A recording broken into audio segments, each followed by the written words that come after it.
Yeah, unless you are genuinely just that fuckhead. Yeah, then don't come, please. Then just fuck off. Go Ivy, bro. Go Ivy. Yeah, exactly. Just go Ivy, mate. That's your fucking stomping ground. Yeah, no, we don't need that.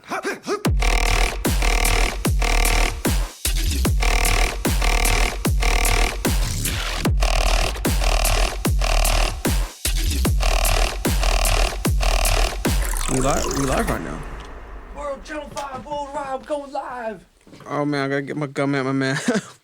I Imagine that. got a nicotine mint in my mouth anyway. Oh, no, no. if we could actually just some ASMR, that'd be great. Just... Dude, actually, I saw the funniest fucking video, right? Yeah. It was a dude, it was a video, it was like it was a reel on Instagram. Yeah. And it was an ASMR of, it was like, hot wife gives divorce papers, and then in brackets, she hates you. And then it's just like, I just don't think it's going to work out. The gaming, it's too much. But it was also like a Pornhub video. Oh, that's funny. And it was just like, the gaming, I just can't do it anymore. And it was a good fucking giggle. Have you seen the ones where it's like divorced parents fighting upstairs and you're listening to music? Oh yeah. And it has like you just hear like the lo-fi like boom, boom, boom. Yeah. It's like, fucking I can't stand you. It's like always like some lo-fi as well. Like, I saw a cool one of just like, it's like POV, you crash your car into a truck while Midnight City is playing. Oh, so like, good. well, fucking our cities, like just some shit like that. It's like, pew, pew, pew. You not believe your eyes. 10 million fireflies. There's just a video for everything out there. There's a video for everything. Yeah. Instagram's like a Rule 34, but for like reels. Oh, really yeah. niche fucking Wait reels. until you get on X or Twitter. No, dude, I don't think fucked I'm cut out for that. No, that's I not don't fucked think up. I'm cut One out minute for you're that. seeing like some dog eating like some food, and next minute you're seeing like some guy's head getting shot off. Like it's fucked up. Yeah, Elon's gone fucking wild on that one. Yeah, he's definitely let the dogs off. Yeah, 100%. Yeah, I just don't think I'm like cut out of that. I think I'm not even cut out for TikTok, dude. TikTok, it's definitely a bit brain rotty. But yeah, because I know TikTok now. Because I have one of my Canberra mates. He shout out to fucking Paddy. Oh, Paddy the fucking Don, bro. Also, please respond to me. He doesn't respond to me ever. So what I do is I publicly call him out in like Instagram comments. Yeah, like if I post something like that, he'll post he'll comment, just be like, I don't know, like nice song, I don't know, whatever, right? And then I'll just be like, Paddy, please, you haven't responded to me in ages. Please actually respond to me. And then I would have messaged him like a day ago on Messenger. Yeah. I did that on my story once, and I was just like... That's so funny. I tagged him, I was like, Paddy, please respond to me. I haven't heard from you in days. The kids are worried. Please, please, please, I just want to talk. He's like, fuck you. Dude, he got like 6 people being like, bro, did you and Jopie have like a full-on fucking fallout? Like, are you guys okay? He's like, are you guys like beefing really hard right now? And he was just like, what? Is everything okay?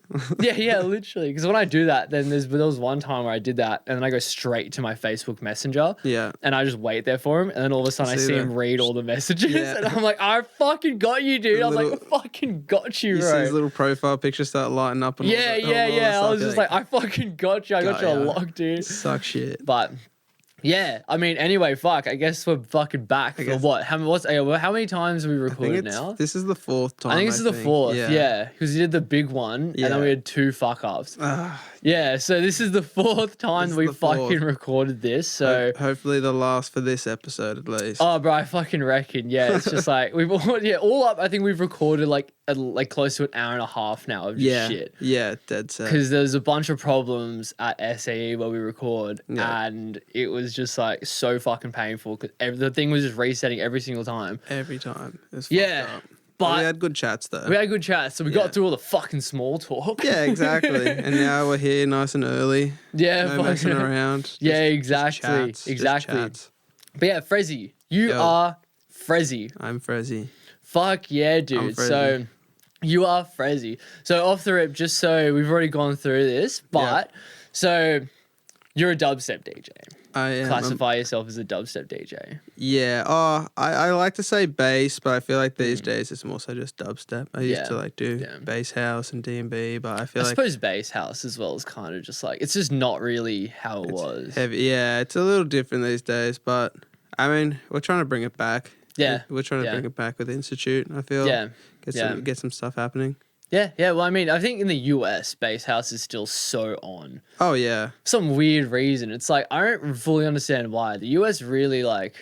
It's really weird, because it all was like it all started from the bass line, really. Yeah, it's so true. weird the way it kind of morphed, because, like, US was, like, all, like, bro step, all the dubstep. Yeah. And then...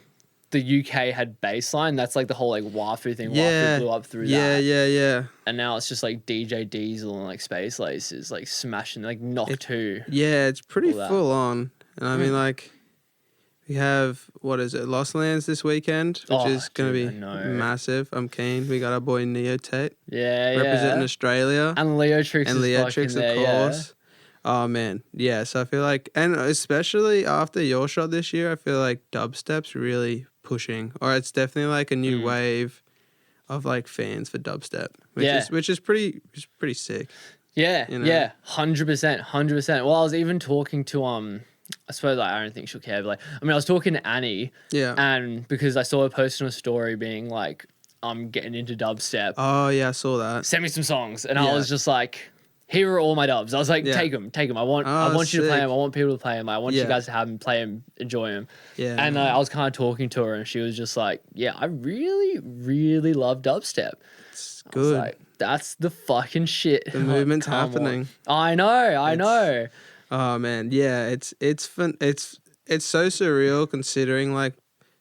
Even it's not even back in the day. It's like even like last year or the year beforehand, like dubstep was popping, but not like it is now. I feel like a lot of people are starting to really get into dubstep and really enjoying it again. Yeah. It was almost like the seeds were planted.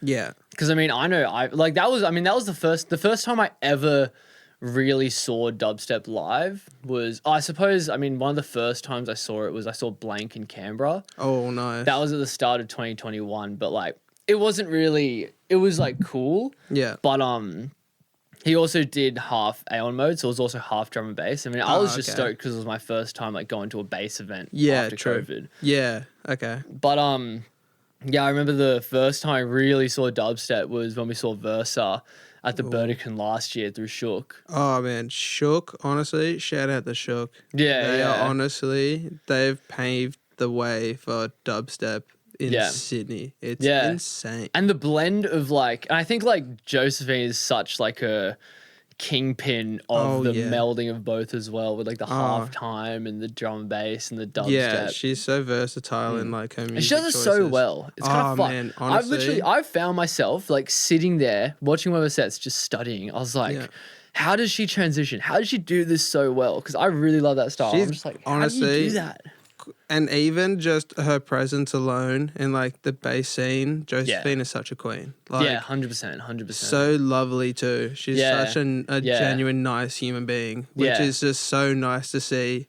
Like over the years of like in music, you have so many like dickheads that are running events and like, oh fuck off. Yeah, like, I think especially promoters can be like quite kingpinny. Oh yeah, I feel like I mean, understandably so. You're getting so many people wanting to be a part of it, but I feel like the whole of Shook crew, like since really getting into this stuff, like actually getting to know them on like a personal level, they're honestly the whole of Shook crew, even Bezos, like all those people are just actually generally nice people. Like sorry, not generally nice people. Yeah, and genuinely. I feel like that makes it so cool. It makes it so much a more welcoming scene. Yeah. Like, it makes people want to go to your events and want to be a part of it. And you really do feel a part of it as well. Oh, 100%. You really do. 100%. So the bass scene in Sydney is really popping. Yeah. If anyone is actually listening to this and wants to like make mates, the front left of any event is just like, for some reason, just where everyone flocks. Oh yeah. It's so funny. It's so funny. Always front left. That's true. Yeah, it is. It is. Even like touch bass. Like I remember like always, dude. I remember the first time I really got introduced to them was through Spook, like Angus, because we were like good mates from school, and I just moved back to Sydney. Fucking shout out Spook. Yeah. Shout out Spook. Fucking legend. But he was just like, oh, dude, yeah, like let me come and introduce you to like some people. And just everyone's just at the front left. That's actually, I've never thought about it until you said it just then. That is dude, so true. Every time. It's so funny. Yeah, that's just like the little crazy. Hub. It's like the little hub. Just like all the heads are there. Yeah. So if you need to meet fucking like any sort of bass heads, you just go front left of any event. Go to events yourself and just go to the front left. Front left, you'll find people. Yeah. Just start talking to random people. Man. Yeah, that's so funny you say that. That's actually crazy. It's so all the pieces together. Yeah, but literally. On touch bass, I feel like that was where I found like my first steps of like dubstep in Sydney. Like when we had Excision come out. Yeah. That was crazy. I feel like that was one of like, that's kind of what pushed me. Like seeing him live with his visuals, like it wasn't just him on a stage. He had his visuals behind him. Man, next level. Oh, like, dude, I'm so that was it was so fucking good. Like sudden death, and then like man, they do pull out some phenomenal artists. Oh yeah, 100%. It's fucking wild. I'm keen. Let's see who's out for next year. I'm keen. Oh, for dude, that. I know. I'm so keen. I know. Even this year, like. I think they could have. It's like they didn't go hard with the dubstep this year. No, that was the biggest controversy. I feel that was massive. So many bass heads were pissed off about that, myself included. I'll be honest. Yeah, I think it was like I just kind of went like, I think Wilkinson for me was like he's cool and all, but I was like it's like. Take him to Manning Bar. Like, have Wilkinson go with Hybrid Minds. Have, like...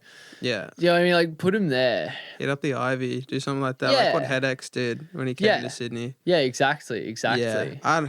It's just hard because, like, because I'm in the industry now and I'm kind of learning this sort of stuff that it's hard to book bass artists as of right now because you pull so much attraction and people in through DnB and, like... Even like Bassline and like UKG these days, really like it's hard. I can understand why they did it, but it's annoying for the bass, like the dubstep heads for sure. Like having because, oh man, Jessica and Infect. That was like insane. That was wonky. Like they had like a humongous. They were like moshes on top of moshes. Oh yeah, it was like, fucking wild, dude. A humongous pit, but also it's a bit hard in like the Australian like dubstep industry because of that. There are so many like void heads and big dudes that just want to kill people.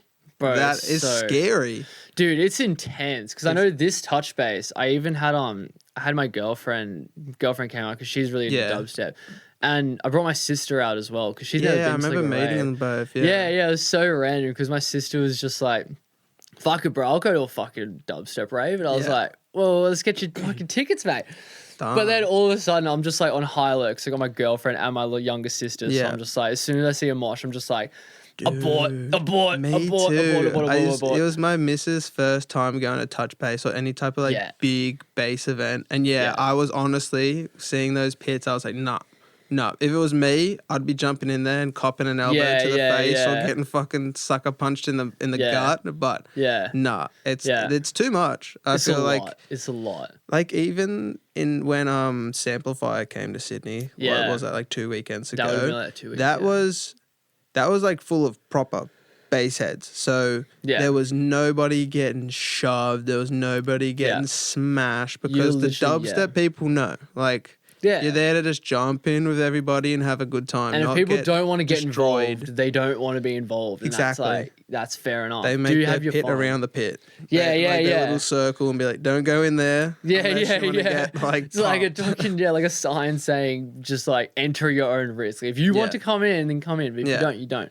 Well, you know what was actually really cool? Mushu, he did his set. And he put up on the screen, female mosh only. Only the chicks could go in. I thought that was so cool. That's so cool. Because, that's so good. Chicks that jump in there after they're like go crazy. They jump in and it's scary. I would be like so scared to see like my missus or like my friends go into like these moshes and be like, oh man, I hope you don't get smashed by some big dude. And because they'll knock you off your feet. Yeah, like I've been knocked off my feet 100%. that many times, but I've been caught by somebody. Yeah, exactly. So shout out to Mushu for doing that. That was really cool. Nah, that's seeing like so the female sick. only mosh, just let them get in there and not feel like they're gonna get pummeled by somebody. Exactly, yeah, because it is just so intimidating. It's like the first person that pops into mind is you know, Jackson, like Elixion. Yeah. Dude, like, nicest guy in the whole fucking world. But imagine just being, like, a chick who's going, like, you know what, I want to get into the mosh. And you see this, like, fucking yoked up guy. Obviously, like, nicest guy ever. He's not going to fucking do anything. But it's like, but I'll just, like, if I was a chick, I'd just be like, oh, I might miss this one. It's just like, oh, I'm just gonna like. I'll just mosh over here by myself. Yeah. Bump into some people next to me. Well, yeah, exactly. Feel like a mosh. But it's like, I even remember that was a great point that you touched on, because when I went with my girlfriend to Versa, it was the same deal where I was kind of conditioned to be like, you know, after like things like Listen Out, after bigger festivals like Touch Base, you're conditioned to be like, no, like get out, you don't want to do this. And she was like, no, fucking put me in, like, put me fucking in. But then because it's like shook and everyone's like super respectful, she was like trying to push people, they would kind of just like, it's like a little kind of just like little push on the shoulder, like you're not gonna fucking not getting she was just double hand smash. Yeah, exactly. Oh man, well yeah, that's the thing. Like shook events, even my missus jumps in for the shook events. Yeah. But definitely not like that. I remember like seeing these pits opening up at Touch Base, and I was like, oh, get back. I was like, stand behind me. This is intense. And people were like full. I was like legit out of like a movie. Like seeing people flying across the other side. So many people walking out with like ambulance teams. I was like, no, this is not it. Oh, it was so wild. And there was one video, I think Yoshi, he sent it to like the Open Decks chat, or like he sent it to like some like DJ group chat. And there was just like, and I remember just like kind of watching the video, and then at one point you just see in like the bottom left just this guy like fly like 2/3 across the screen. I was just like, whoa, oh dude. Man. There was so many injuries. Yeah, so many. Aggressive. Shit like that is just like... And you just see them like rip their shirts off a bit. Yeah, come here. Let's go. Yeah, like, oh, no, thank you. Yeah. I want to enjoy the music, not get wheeled out by the ambulance team. Yeah, no, exactly. You want to stay for the whole fucking event. Oh, yeah, dead set. So where you're at now, right? Because I know you've been producing a bit of DnB as well. You've been doing a bit of dubstep, bit of DnB. A little bit, 100%. What do you find that you kind of prefer one or the other? What have you been into recently? What have you been kind of like enjoying about either one? I'm trying to word this nicely. No, just go. I found producing DnB to be a little bit easier. I found like the patterns and the way stuff flows and moves, it's a little easier to kind of get into it. I still enjoy it, and but I probably wouldn't release anything DnB. Like it was kind of just like a little phase where I was like, yeah, I'll start making a bit of DnB and start, speaking to steppers and like Ignition Milk, and maybe try and get my DnB kind of scene going on. But now that I'm kind of running Institute of Bass, I've kind of found I can spend a bit more time doing the production that I like doing, which is like bass house and dubstep. Yeah, so leaning into it a bit more. Yeah, I'm really finding that now I have a bit more time to kind of put my energy into like a style of music that I really, really like instead of like just a style that I like. So I'm finding like dubstep's definitely like the way that I'm kind of shifting to, and like rhythm dubstep. Yeah. But yeah, that's me there. Yeah, 100%. Well, it's like obviously with any genre, there's always going to be that level of nuance where it's like, it's all, because then, I mean, a lot of people will have the same argument about dubstep where it's like, you have the flow and the drums aren't super fucking hard to make in dubstep. Yeah, exactly. But then obviously you have a nuance in the sound design, you have a nuance in the way that you layer basses. Yeah. It's all about the sounds in dubstep, from my experience. Whereas like in DnB, the reason why I think that I'm starting to lean towards the dubstep is because I fucking really struggle with the DnB structuring with like the bass and the chords and response and keeping I get that. Interesting. And like the thing about DnB that I've really noticed, which is like hard as well, is that you really have to like utilize like space in songs. Oh yeah. Whereas I love just filling it up. I want to like crunch it all together and make it big and a lot. I love just like a lot. But yeah, so there's obviously going to be that nuance, but But yeah, I definitely think that like obviously they're always going to have the pros and cons. It's just whatever you prefer at the end of the day. Yeah, and when I say easier, I don't mean like it's piss easy to make and stuff like that. I mean like I was listening to a lot of DnB at that stage when I started getting properly into production. So then I kind of was finding those patterns and those sounds a bit easier to kind of work with. But because dubstep's hard, honestly, dubstep is hard to make. Yeah. It's I have a few friends that have just kind of given up on doing dubstep just because of how complex and how hard it is. And there's so many like subgenres to dubstep as well. That you can go down like the tear out. Or like the rhythms kind of like avenues. There's so many different ways you can kind of do it. Or like metally dubstep, like phase one and stuff like that. Yeah. So it's interesting. Yeah, 100%. And it's like, I think the one thing that's really hard about dubstep, which I've found like kind of getting into it, is like you have to be so kind of clinical with the way that you make it flow. It's like you might have to have like, you can have like a first kind of like 8 bars, but you got to change it. Like you got to change one of the sounds, like just modify it in the right kind of way. Yeah. Or like make it an octave up, or like go into the actual sound, change this, do that. Yeah. And like you kind of have to constantly do that. Because if you might only have like a, like a 2-phrase drop where it's like you have like the build up, A section of the drop, B section of the drop, breakdown. But in that 2 like little sections, there's just got to be so much to keep it interesting. Because otherwise you just got the same like from. So you got to really like people get bored. Yeah, and I find that a bit too in dubs. It's kind of also when you think about the audience. Yeah, I feel like that's a big thing too. Yeah, like keeping the audience engaged through it. Like it can't just be wobs the whole time. Yeah, so it's got to like have a bit. You got to give a bit of spice to it. And I feel like that. And also you got to give your own flair. Like you're giving your dubstep its own flair, which is like, it's sick because that's like everyone has their own little flair that they need to add to a track to make it their own and stuff like that. Yeah, 100%. I guess that's just like half of fucking producing there. It's just like, it's like, because I know the one experience I had was like, you produce for like 9 months and you go like, oh, okay, I'm kind of figuring out the sound I like. Yep. And then a few months later, you're like, oh, no, this is my sound. And you're like, no, this is my sound. No, this is my sound. And it's just like, oh my fucking God. You just realize that you never fucking get there. No, it's never, it's crazy when you like listen to artists that have that. You're like, how'd you do it? How'd you make that sound that sounds so good and you know it's them? Like when they jump on and you hear that sound, you're like, all right, that's Wooly, or that's 100%. Ray Volp, or that's Excision. Like especially Subtronics. Oh yeah, I think Subtronics has to have just like the best branding with that. Oh, because it's so specific and it's so unique that it's like. And he's done well where he's changed his sound a little bit, but you still know it's him, and it still slaps. Yeah, like he's not old school Subtronics, but he still is like, you know who it is, and you're like, that is a fucking tune. Yeah, 100%. And it's like, it's just so fucking versatile as well. Oh yeah. It's just like, it's like the overall arch, like the little like bloopy bloopy kind of like sounds in it. But he just translates it to every kind of thing ever. Oh, he's a freak. He's honestly, he's so wild, good. It's fucking wild. My main source of like inspiration whenever I'm like going to produce is just watching an old Subtronic stream. Yeah.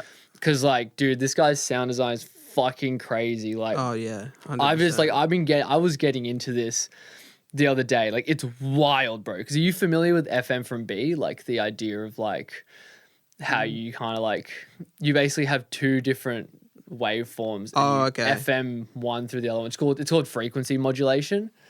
Kind of. It's like, I think this is just a one-way route to me losing you here. Yeah, I think so too. Come on, bro. But like, basically, it's like, I'll try to explain it. Because it's like, because this has been the one thing which has just been blowing my mind recently. Yeah, in terms of sound design. It's like, you have like a sine wave and a saw wave, right? So it's like, saw wave might not have any volume going on it. So it's like, volume's down.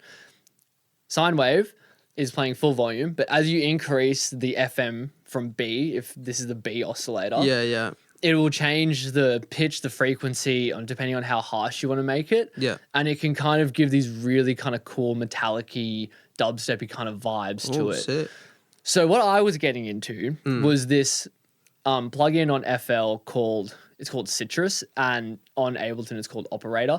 Oh yeah, and so instead of just having 2 waveforms, there's 6. Oh shit. Right. Okay. So what you start to do is you might have your sine wave and it's going like boop, just like normal fucking one tone. Yeah. Then you put a saw wave through it.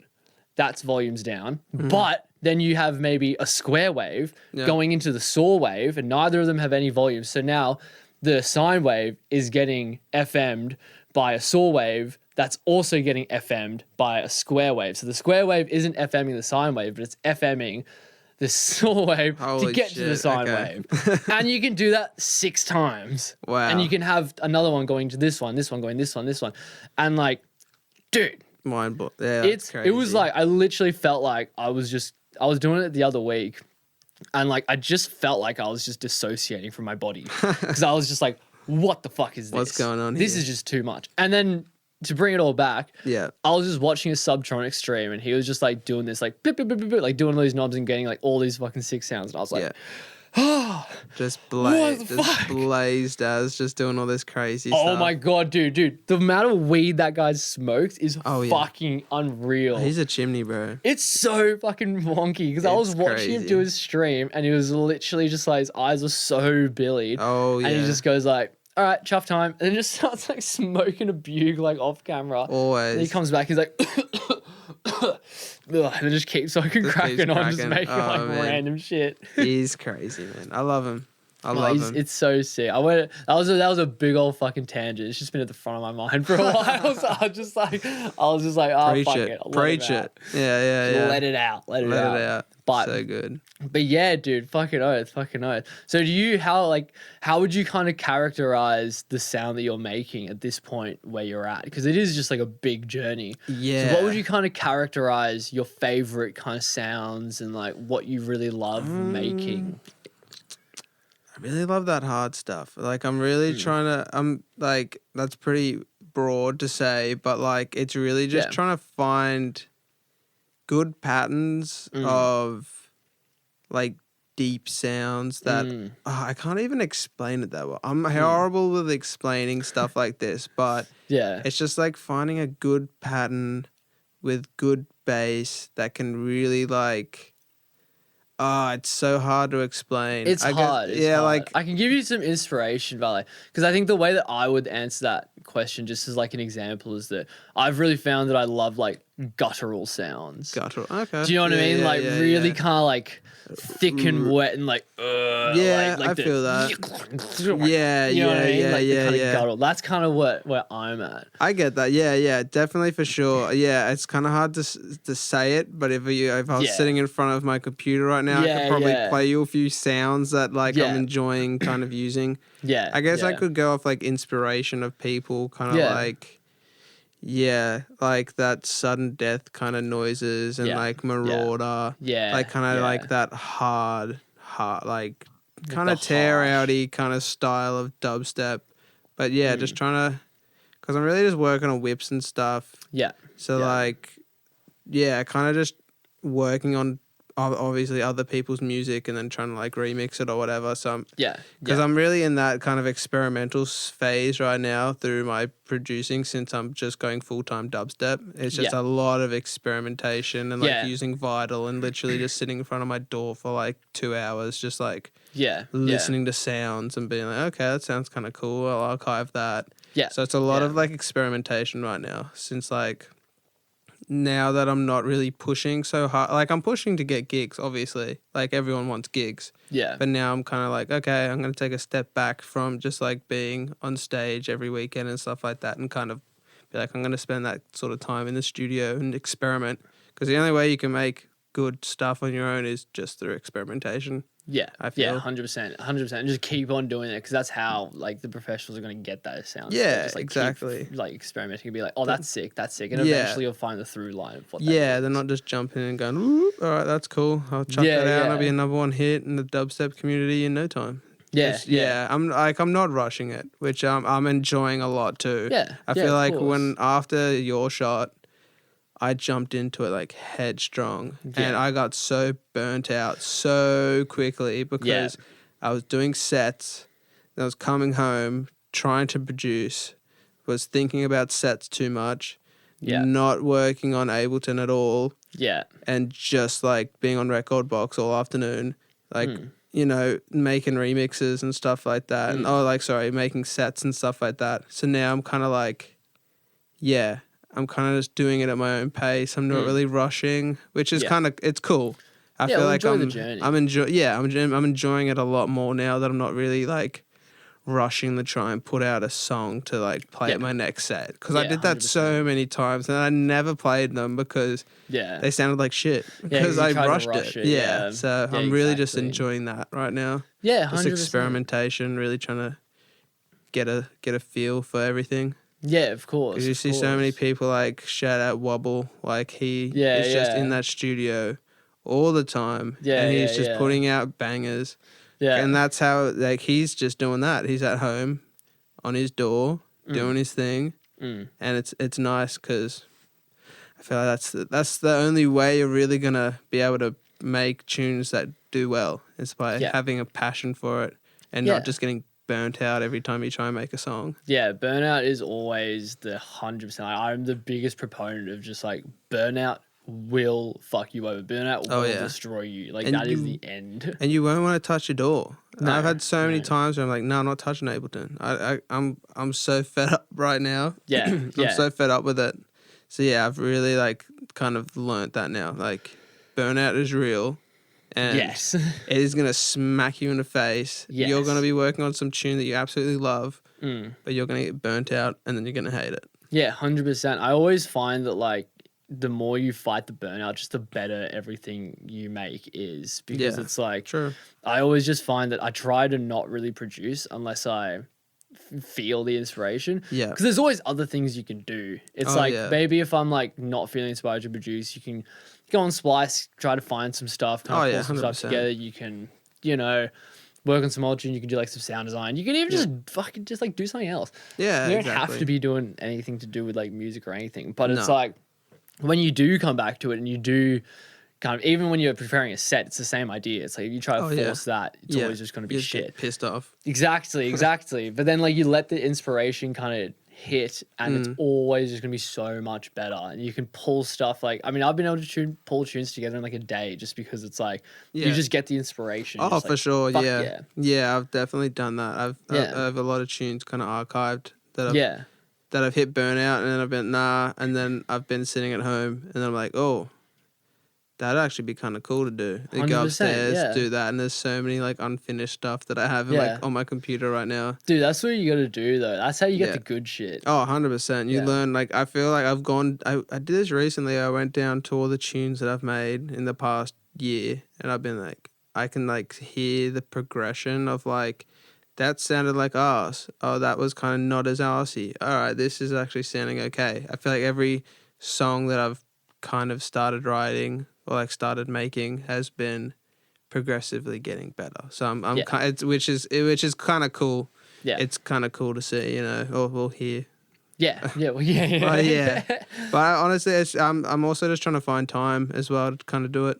Well, that's the other fucking struggle, isn't it? Yeah. Well, with all the institute-based stuff kind of going on, we're pushing a lot of that. Yeah. So I mean, that's a great little segue, because I was gonna say, obviously, because I don't know if anyone doesn't know, obviously you are working with some other people as well behind the scenes at Institute of Bass. Spence and Big Matty Tickles, the Matty Tickles, the legend, the hot mom Matty. Oh man, he's a G. Love that guy. He's the best. Such a fucking legend. But dude, what's been the best experience? I know we did touch on this on one of the other times. We did, so we lost it. Podcast, but it's all right. I don't even fucking care. I'll try.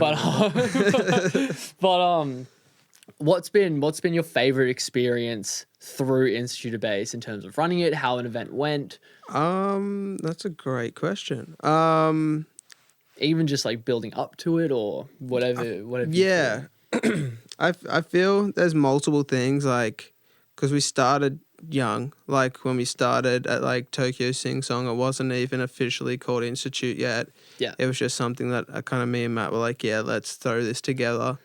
Yeah. That, and like I feel like seeing it grow to being like at the Burdekin with like Wafu and Oski, like that was crazy. I feel like it's oh man, I'm getting so lost in my thoughts with this, but like there's a lot. I feel like I loved seeing all like the local legends on these lineups. I love getting like the female and male like artists out there to play with like these big artists now that like have hopefully or like potentially like inspired them in some sort of way. Like honestly, for me, besides from putting all this together and like the work, like I feel like also I'm getting so lost in my words. No, it's all right. Putting the time in and then having like the Burdekin like show with like Wafu and Oski pull off, like that was so cool. Like I put so much time, like me and the boys put so much time into getting this to happening, and to actually see it happen in person was phenomenal. And like even for myself personally as well, like having Wafu on, like Wafu has been one of like my biggest Sydney inspirations 100%, ever. 100%. And actually like getting to hang out with him and talk to him, and now like on a first name basis with like this guy that I've looked up to since I started DJing. I feel like that's really cool. And like the fact now that we have Tokyo Saturdays going on now, that we got the approval for all that to kind of happen. Nice. Now we're seeing like some other big artists coming. I'm not gonna say too much. I don't know how much I can say, but we have some like big artists coming in that we're really keen. I'm just super keen to just be working with. I feel like it's really cool working with all these big companies now. Talking to some of these big heads in the music industry. I feel like that's so surreal, and I feel like that's been really cool too. And then actually being able to get all this info, putting it into a show, and then having all these people have the opportunity to come and like watch these shows. Like I feel like that's been really cool too. Like giving people opportunity to see these artists, and also giving artists opportunities to play for these people. I feel like I love that. Just like giving everyone opportunities to do their stuff. Like there's so many people that want to. Like we put up this thing, was it start of last month? I can't remember the exact date, but we were kind of like, oh, if you want to play, shoot us a DM. And we got so many people wanting to do shows and sending in mixes that it was so surreal, and just being, holy crap, all these people actually want to play for us. Like this is kind of crazy. We were just like a startup group. That it was just an idea of like, let's join, like, because that's the thing. There's so many groups that are doing it, but it's cool. There's no boundaries. There's like no people like, oh, what the hell? There's another bass event happening. Yeah, there's what no the like hell? stepping on other people's toes. Yeah, we've been trying to keep real like open and be like, we want to be friends. We want to all do this, and they already all do it. Like Shook and Bezos, they do stuff all the time. There's so much like love that when I first started, I was like, oh, I don't want to step on any toes. But I feel like now, we're all kind of talking. We're all together, and all we want is just for more bass to be in Sydney. I feel that's the best bit about it. Like, 100%. if people can go out and not have to listen to commercial and R&B every Saturday night, and they can go out to a club and listen to dubstep and drum and bass. It's not like a once a month kind of thing. Yeah, exactly. It's nice that we don't have to wait once a month, or before Shook and Bezos once a year and wait for touch bass to happen. Like it's like cool. I don't have to go and listen to this crap anymore. I can actually go out and listen to the music that I like, and actually go out and club. I saw someone post about this. It's like these days it's like what you thought clubbing was like before you were 18. It's turning into that now. It's like when you used to watch all those American shows and they were in clubs like going crazy. Yeah. It's turning into that now, because you're not going to go crazy to like ABBA. You know what I mean? No. Like, it's just like a place to go drink and then like single people to go try get smashed. Yeah, exactly. Like, get smashed and hook up. That's all clubs were. So exhausting. Oh yeah, dead set. I hate thinking back on that, being like, that's all we used to do, just go out to clubs and just drink and then just hang out all drunk and listen to crap music. No, exactly. Now there's a place where you can get drunk and listen to good music. And that's all over Sydney. Yeah, exactly. And it's not the kind of environment where you really need to like, obviously it's always going to happen no matter what, but it's like, it's not the kind of environment where you need to like feel unsafe or like secchies are fucked like, they all up your ass, or like as a chick, like you don't have to worry as much about like creepy fucking guys like getting your drinks spiked. Obviously, you're gonna have fucking bad eggs no matter what. Oh yeah, it's always gonna happen. Yeah, but it's not like such a fucking pressing issue with these kinds of events because people are just there to listen to it. Exactly, and I feel like, and even with us at like Institute, which we're making like a good. Sorry, what am I trying to say? We're watching out for that, and we are also like keeping in mind of like making sure these types of dickheads aren't coming to these events, and we're like really trying to make it a safe place because like even like for like especially female artists, like the amount of shit that they have to go through just to be on like a lineup. I've heard some absolute horror stories of like females just trying to get on lineups and like the stuff that promoters have tried to do with them and stuff like that. Like we are trying to make the safest space for male, female, everybody, like everyone, anyone, everyone. Cause like that's what Shook has done. That's what Bezos has done. That's what like everyone's doing is making these really good events that are safe and that you feel like you can just be yourself. Yeah. And I feel like that's what we want as well. We want you to be able to just come in, be you. Be whatever you want to be whoever you want to be, and just do whatever you want. Yeah, to some extent. Yeah, unless you are genuinely just that fuckhead. Then don't come, please. Then just fuck off. Go Ivy, bro. Go Ivy. Yeah, exactly. Just go Ivy, mate. That's your fucking stomping ground. Yeah, no, we don't need that. Yeah. You sparked off, because I was gonna say this before. We were talking about local legends, and you brought up female DJs as well. And there's someone that I really want to shout out who. Do it. When you talk about like the bass and the bass house, everything is DJ Sear. Oh, Sear's she's like because I've seen her a couple times and like she's fucking sick, dude. Because she's on the melodic dubstep as well, and the bass house, and she's got like such a weird kind of unique take on the bass music. I'm so I haven't really glad you brought her up. Yeah, she is honestly so good because I think. You were on the lineup that we first did with her, Yeah, and she was playing bass house. And I was like, I can't remember the last time I fucking heard bass house. I know. I was like, this is dumping, I dude. was I was trying to organize everything at that time, but I was like, no. I palmed it off to someone else. I was like, I need to listen to this set. Yeah. She's a great DJ, great taste in music. She's the best. Yeah, she's got a great taste in music. 100%. Oh yeah. Oh, she pulled out so many bangers on every set. Like even when she was playing with Shook the other weekend. Absolute heaters. No, she's next level. Yeah, 100%. Yeah, because you sparked me off when you were talking about local legends, and that's like the first name that just popped into mind. Yeah. It's just like, just fucking underrated. Oh, 100%. Underrated. Yeah. She can go far for sure. 100%. She's a killer. There's so many good artists out there, local legends. Yeah. Like even I know Annie B's been on this podcast, but she is great as well, and she's doing sick. Really well for herself as well. 100, dude. She's got crazy bookings. Well. Yeah, it's wild. And like she was like on some DnB Instagram page the other day, like doing like a mix up that she was doing. Yeah. From the pop up. And fucking Rido. I mean, we talked about Rido. Like, we don't need to get too fucking into it because we spent like a solid like 15 minutes just gassing Rido up when we first recorded. Gassing up so many people. No, Rido's a G as well. Rido's fucked, bro. And pop-up is such a good idea. Yeah, it's the best. Even like our boy Yoshi was on that. And it's cool, man. Like pop-up's a great idea. Like I had a good chat with him last month about it. It's just such a great idea. Yeah, and like good. It's really fucking good. It's really pushing out that people can watch all these Sydney artists, like, and like you don't need to like, I don't know, fly down to Sydney or like fly over to Sydney. You can just like watch them online. Yeah. It has like that fear, like, I forget what that group is that. Oh, I'm not even going to try and remember. But there's just so many YouTube videos of like just similar stuff. But it's cool seeing like local Aussie legends doing that stuff. Yeah, 100%. It's so cool. 100%. I want to wrap this around back to you, Frezzy. Oh, okay. Because I mean, something that I really want to get into is I want to talk about. So before you were really kind of getting into music, what were you doing with yourself? So before I got into it, you know what I want you to say. I know. You know what I want you to I know what you want me to segue into. I used to be a semi-professional fighter. Yeah, come on, dude. That's so fucking sick. Yeah, no, it was some pretty crazy times. It was a lot of fun, a lot of very painful, but a lot of fun.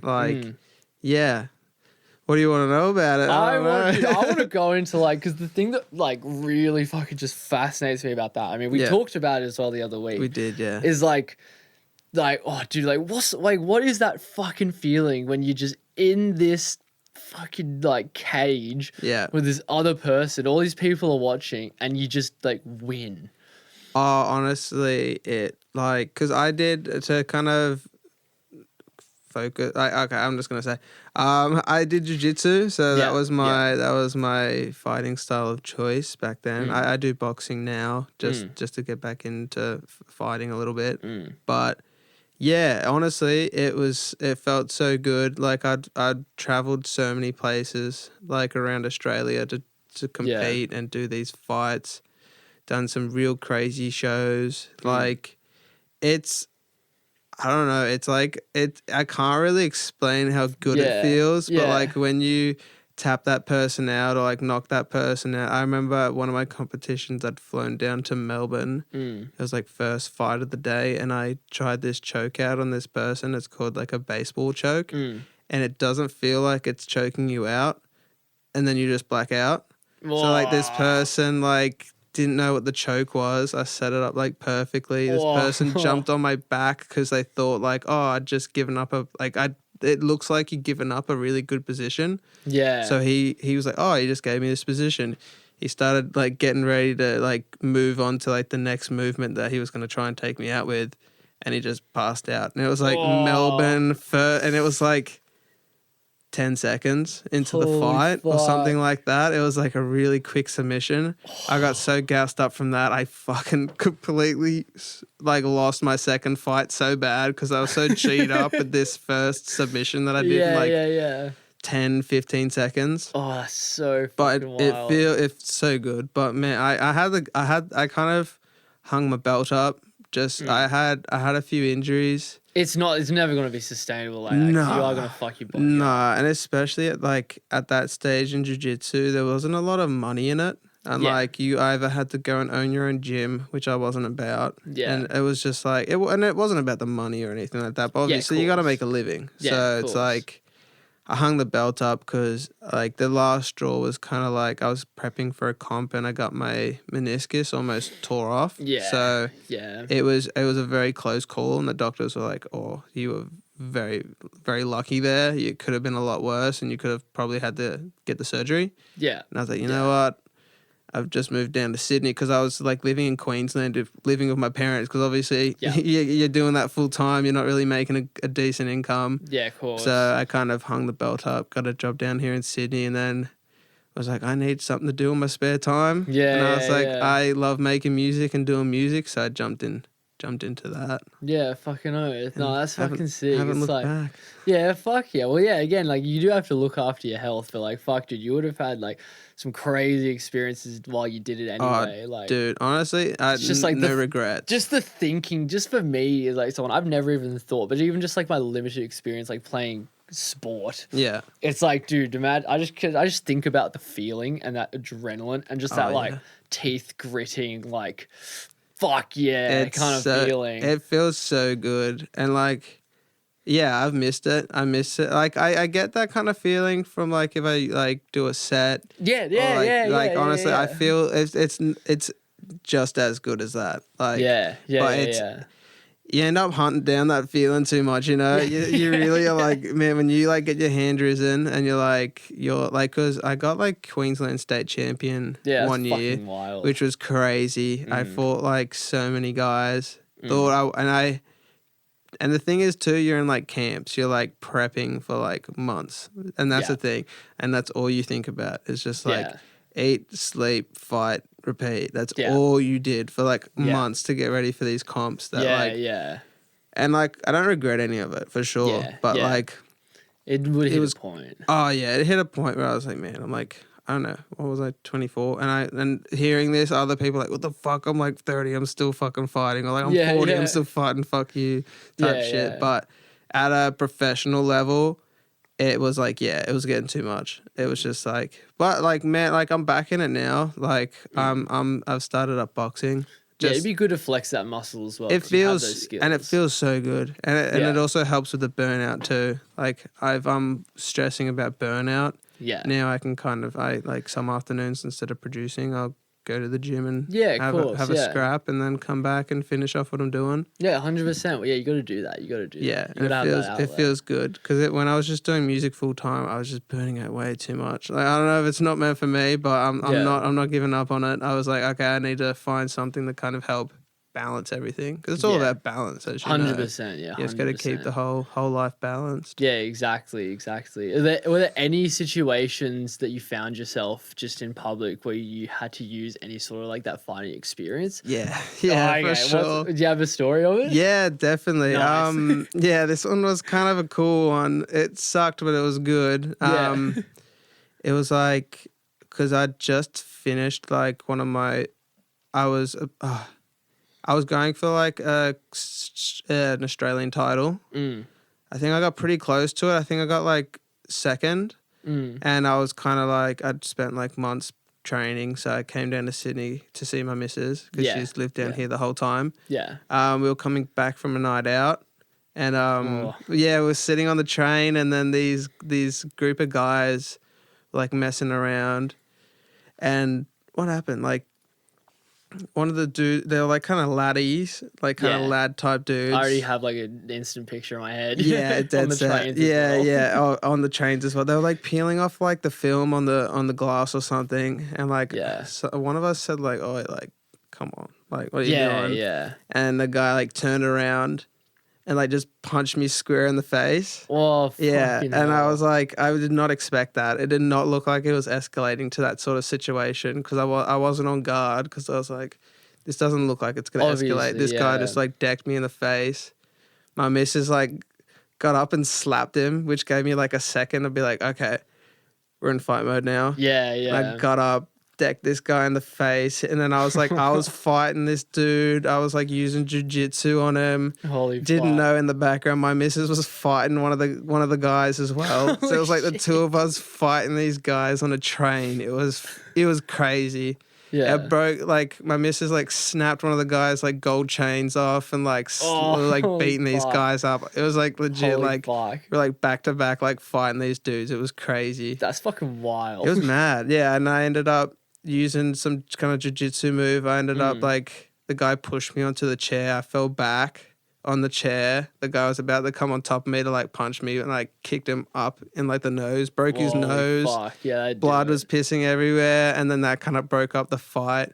Yeah, and that was like, and then that was that feeling again. I was like, man, fuck, this feels so good. It feels so good. Fuck. Like, but obviously, it's just, but they're like, dude, like, fuck those cunts, dude. Oh, it was so bad. They were like trying to scrap my missus, and my missus didn't tell me until after we got off the train that these guys were trying to scrap, like proper scrap with her. And I was like, fuck, if I'd known that, I wouldn't be sitting here in this podcast room today. You know what I mean?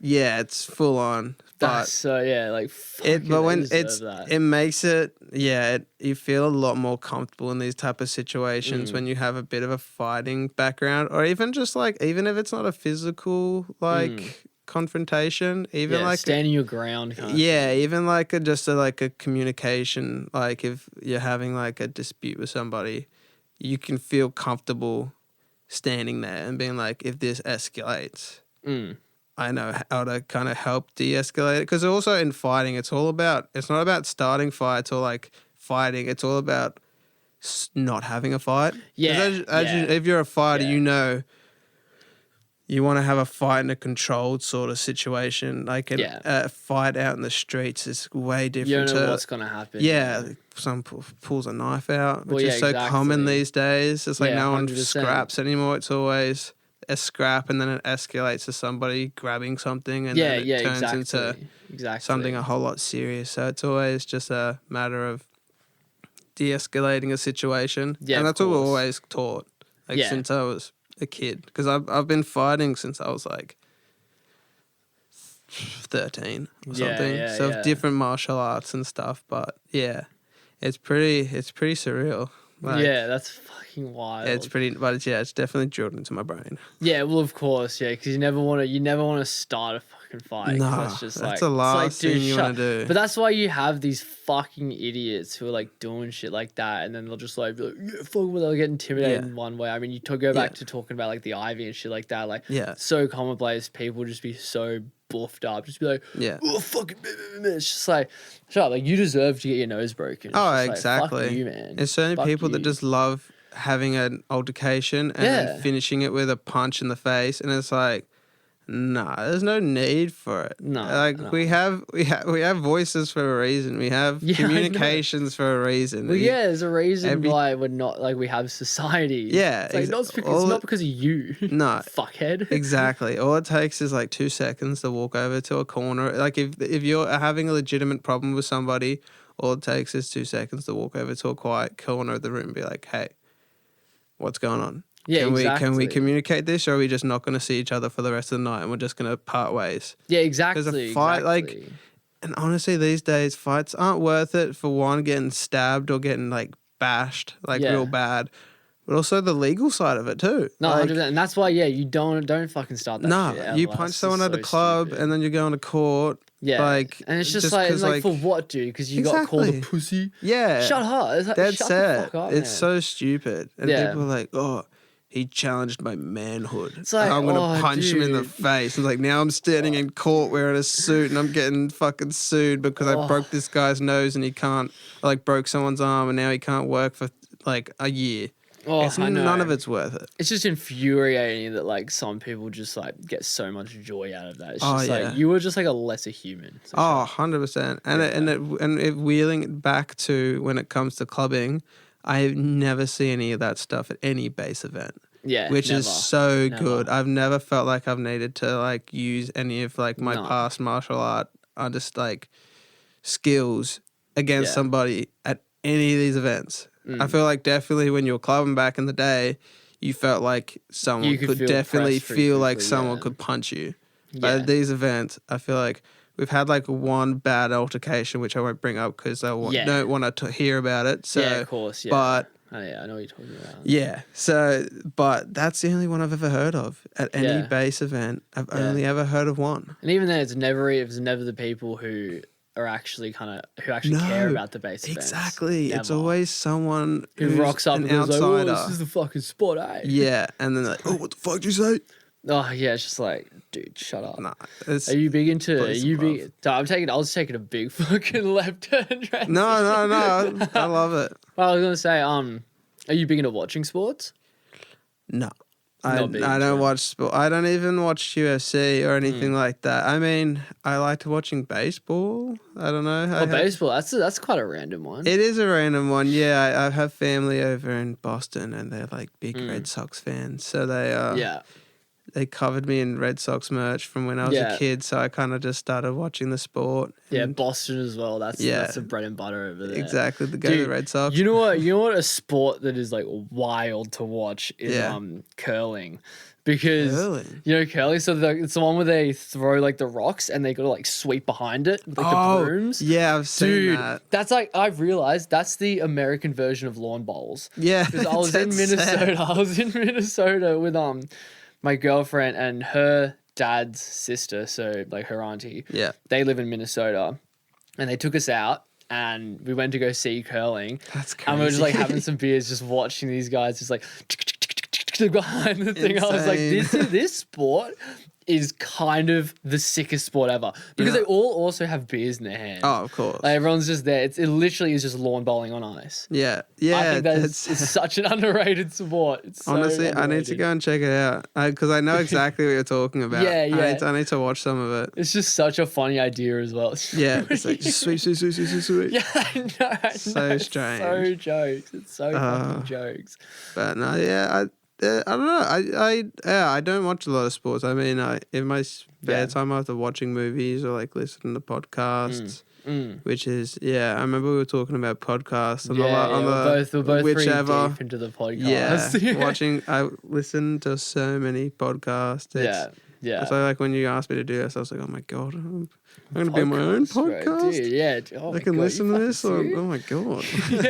yeah. Literally. Damn. Like we'll like study like Lex Friedman and be like, how does he do it, bro? Yeah.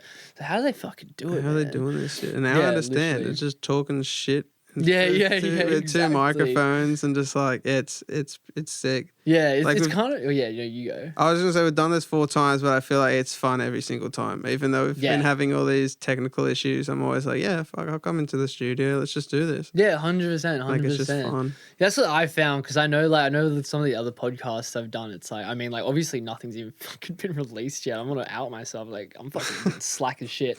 But like I just found like I'll try to like prepare and I'll try to like figure out questions, but I'm just like, dude, let's just fucking rock up. Yeah, just rock up and just have fun. Exactly. That's always the funnest part. I feel like questions are good if you feel like there's like a dip in the conversation or anything. But I feel like if you're just having a chat. Yeah, 100%. It's just like having. Because I want to work up to like getting someone like Neotech on or something like that. Bro. And like that, I mean, that's an interview. That's an interview. That's not like a. That's not like just like a fucking fun chat. It's like alright, dude. I'm having fucking Neotech, dude. Are you fucking serious, bro? Yeah, because I talked to Neotech a little bit. I wouldn't say like we're buddies or anything, but I'll ask him. I mean, that's like obviously. I mean, fuck, I gotta fucking sort my fucking bullshit out. Well, yeah. Well, once we got some episodes up. Yeah, Neotech would be actually sick, and I'm shout out sure fucking Neotech, dude. He's listening actually. He's definitely if he's listening right now, shout out. I love you, Neotech. No, trust me. Yeah, the one person, the 2 people listening, one's my fucking girlfriend. Yeah, my missus included. Yeah, cool. That's 3. That's 3. Yeah, we're getting up there, and sure, yeah, like bro. Fucking Neotech. I'm sure he'd have some stories now after coming back from Lost Lands. Oh, dude, Neotech would be fucking man. I do love it's kind of crazy how podcasts have kind of become like TV shows now in like society now. Yeah. I dead set. I would rather listen to a podcast. Sick. Yeah, 100%. Especially when everyone's so busy. I feel like you can't sit down and like watch TV these days. I feel like everyone's always moving. Like I might work and I'll just chuck in a podcast. Dude, even like if I got my little fucking like Gen Z Zoomer TikTok brain out and I'm like eating something, I'm eating breakfast and I'm just like, can I have to watch something? Something while I eat. Then I'll just like even just watch a podcast, like have it up. Yeah, I love it. I love just hearing people talk. Like this is a bit of a random one, but like I've been watching a bit of Sam Sulek. Which is like I'm not familiar. He's like this bodybuilder dude. He's like full jacked. But he does this thing called Car Talks. And it's pretty much like a podcast, except he just sets up his camera and while he's driving to the gym, he's just chatting. He's just fucking And I literally watch his videos just for the car talk. And he just talks about random stuff. Yeah. Once he starts lifting weights, I'm like, yeah, okay, I'll skip all that. But I'll listen to like his car talks because he'll just talk about, it's just interesting hearing people talking about their views on life. I feel like that's what the best bit about podcasting is. You're like just literally getting a little bit of a sneak view into someone's life. Yeah. And you're just like, I didn't know that about that person. Yeah, oh, 100%. That's cool. That's why I really liked the idea of trying to do this podcast because it's just like everyone kind of meets people at events. It's always in the context of music, but it's just like it's kind of cool just to actually kind of get to know someone. Yeah, that's it. Like the music and the you know, obviously it's always going to be about music because it's like you're in like talking about the scene and blah blah blah. But it's just a cool way to kind of like get to actually know someone. Yeah, exactly. And I feel like you can talk about music production and music and sets and stuff. But you also just want to have a fucking yarn. Yeah, exactly. You want to talk up because that's all you're doing is music. The next thing, I don't know. I feel like it is cool to talk about music, but it's also sick just to have a chat about what you do outside of your life. Because all people see you when you go to shows, they're just seeing Racket or they're just seeing Frezzy. Yeah, they're not knowing like Christian and James. You know what I mean? Yeah, I mean, when I first met you, I didn't know you're fucking semi-professional fighters in podcasts and like all these different kinds of things. I kept the fighting thing down, but I don't know why. You're on the fuccking record, man. Now I'm on the record. I forced you into that too. No, it's good. I like because I used to be like, I don't want to talk about it. I don't want to be putting it out. But then I was like, fuck, who cares? It's cool, dude. That's you, bro. That's you. You know what I mean? Exactly. It's like at the end of the day, it's just like that is just like you. And I guess that's like a part of like growing up as well. It's just understanding just like who you actually are. And like, embracing it. Fuck yeah, exactly. Like I said before, there were no negatives. Obviously, injuries and like upsets and all this stuff. But it was fucking cool. Yeah, exactly. It was a cool time. Yeah, 100%. It's cool to like also to like know someone holistically as well, because it's like you kind of learn about like how people are and like why people are the way they are. Yeah, like, why they're doing this, why they're doing that. It always kind of like comes back just like who you are as a person and why you do things, why you're driven, your experiences, and how they shape you now, and blah blah blah blah blah, all this different stuff. But I'm keen to like, even on that, like I'm keen to hear some of the guests you've had on before me. Yeah, just to like get to know them a little bit more. Like I am like legitimately, I'm keen to fucking hear these podcasts come out so I can learn about like Annie and like How About and like learn a little bit more about these people. If I could How About, dude, the one thing I learned, I did not know this about him. Yeah, who's wild. He has like a civil engineering degree. Really? Yeah. Holy he's like, it might just be normal engineering, but it's like I just remember being like, oh my fucking god, dude. I was like, what? Crazy. And then he went to like audio engineering. I was like, holy fuck, bro, you're like a civil engineer. I was like, fucking yeah, that's wild. And you wouldn't know. And that's the thing. Exactly. You can't tell anything about anyone just based on like a little convo or how they look. You know nothing about anybody until like you've either had that chat or you've been put on a podcast. And everyone, and like, that's the thing is like the thing that, because I studied criminology for 3 years in Canberra. And the one thing I loved was like sociology and anthropology and the idea of like just how people act and how people are and just like, especially in a social context too. It's like, I just love like the studying of people. It's interesting. Who they are and why they are. Yeah. And it's like my thinking of that is, it's so interesting because every single person that you see ever is just like an untapped like oasis of just experience and knowledge and just everyone like you make up this tiny fucking crazy tiny percentage of all the knowledge and everything in the world, and everyone's got like a story, everyone's got parents, everyone's got, you know what I mean? Everyone's it's like it's wild, and it's like just wild that everyone just exists and it's just waiting to be tapped into. Oh, it's crazy. Yeah, exactly. Like everyone, and this is also kind of leads back kind of to music. Like everyone has their little things. Everyone, like this is what I love, like hanging out with people these days and just like learning. There's so many people that like have all these like experiences and untold stuff that they're not telling anybody because no one's asking, because everyone's in their own ass. Everyone's like, just thinking about themselves. They're like, I'm doing my own thing. This is it. We're like, if you just spend a bit of time talking to these people. Yeah, you're like one conversation away from just like completely changing your life. Just you don't know what that and is. Changing your view of them. Yeah, and you're like, I'm not going to name and shame, but I've met some people that when I first met them, I was like, oh, this guy's a prick, or this person's a prick. I don't like this person. Yeah, and then I've sat down, like by some weird coincidence, and I've had to sit down with this person, like in the smokers area or something. Yeah, had a chat with this person for like 10 minutes. And it completely changes your mindset, and I fucking love that. And that's so normal as well, because that's such a normal thing to do. Is like people are just like naturally judgmental. Like you can't.